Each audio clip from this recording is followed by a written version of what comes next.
les planchers. J'ai ouvert la coupe transversale, le plan du sous-sol, le plan du rez-de-chaussée et le plan de l'étage. On va tous les faire, les planchers. On va commencer avec architecture, sol. Sol et plancher, c'est la même chose. On choisit, j'ai déjà inclus 3 planchers. On choisit le plancher. On peut choisir un plancher qui a déjà dans le logiciel et le modifier pour faire nos planchers. J'ai déjà fait ça. Je vous montre ce que j'ai fait comme plancher. Mais en réalité, j'ai simplement changé le nom et changé l'épaisseur de la dalle de béton pour ce qui est du sous-sol. Donc, j'accepte ça. On va, oups, un instant, annuler. Puis je veux, avant d'aller plus loin, on va regarder les 2 autres. Même chose, on modifie le type, puis on regarde qu'est-ce qui est. On ne va pas changer ça, mais moi, vous pouvez le faire. Si vous changez mon plancher, je vous conseille de changer le nom aussi en faisant un dupliqué.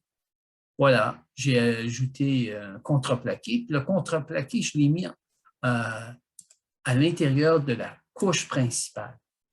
Pour la raison pour laquelle j'ai mis le contreplaqué là, je veux que le contreplaqué soit sous les murs et non à côté des murs. Et voilà. Et c'est la même chose pour le rez-de-chaussée. Je m'excuse. L'étage, c'est la même chose que le rez-de-chaussée. J'ai simplement fait une copie.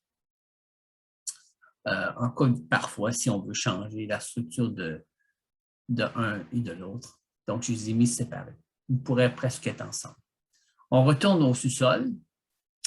Je vais arrêter ça pour commencer tout au début. Donc, je fais architecture. Je peux faire sol. Je choisis un type de plancher, mon numéro 1, plancher du sous-sol. Je peux choisir différents items pour ma sélection de référence. Je vais choisir un rectangle parce que c'est super simple. Dans ce cas ici, c'est le coin de la fondation, à l'autre coin du mur de fondation. Je peux les barrer pour si le mur de fondation bouge, le plancher ou la dalle de béton, ça va bouger en même temps. Une fois que je suis satisfait, je l'accepte. Je vais aller voir dans ma coupe transversale si j'ai ce que je veux. Oui, je veux que la dalle soit jusqu'au mur de fondation en béton et sur la semelle. Donc, j'avais déjà préétabli que le sous-sol était 3 pouces au-dessus de la semelle de fondation. Ça, c'est pour... on retourne sur le plan du sol. Maintenant, on fait la terrasse. On peut faire la même chose. On va faire architecture, sol. On garde le plancher. Mais cette fois-ci, non, je vais faire la même chose. Je vais choisir un rectangle, puis je fais rectangle, comme ça. Je ne le barre pas tout de suite. Je l'accepte.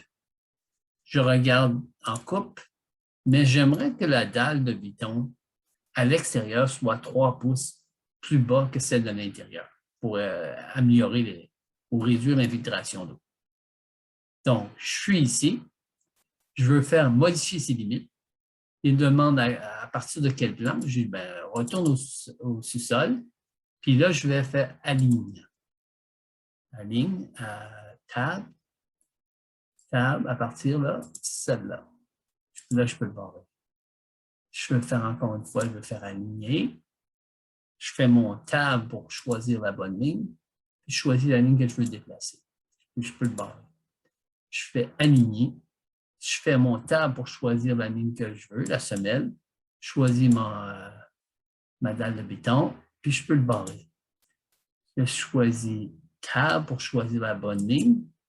Et je choisis la dalle de béton et je peux la barrer. Une fois que je l'ai fait, je l'accepte. Je peux aller voir qu'est-ce qui se passe. Maintenant, je suis à la bonne endroit, mais je suis encore trop haut. Mais ma dalle de béton est toujours sélectionnée. Si elle n'était pas, je pourrais la sélectionner et je peux simplement changer sa hauteur. Un décalage à partir du sol, puis je vais choisir le décalage que je désire. Maintenant, la dalle de béton extérieure est plus basse que la dalle de béton intérieure. On va aller au rez-de-chaussée. Voici le rez-de-chaussée, mais la situation est un peu différente. On va choisir une autre façon pour faire nos lignes de limite du plancher. Un sol. Maintenant, on va choisir 2 planchers rez-de-chaussée et je vais choisir à partir d'une ligne. Je mets mon tab, cette ligne que je veux. Et là, je suis sûr que c'est la bonne. Celle-là, oui. Je vais la barrer. Partir tab. Pas celle-là. Celle-là, oui. Barrer. Et intérieur, c'est fini. Celle-là, puis je peux barrer. Puis il faut s'assurer que les angles sont fermés. Donc, l'angle, fermer l'angle. Les lignes ne peuvent pas se croiser ou que ça arrête à un angle. Même chose, je ferme l'angle. Les lignes ne peuvent pas avoir une intersection. Voilà.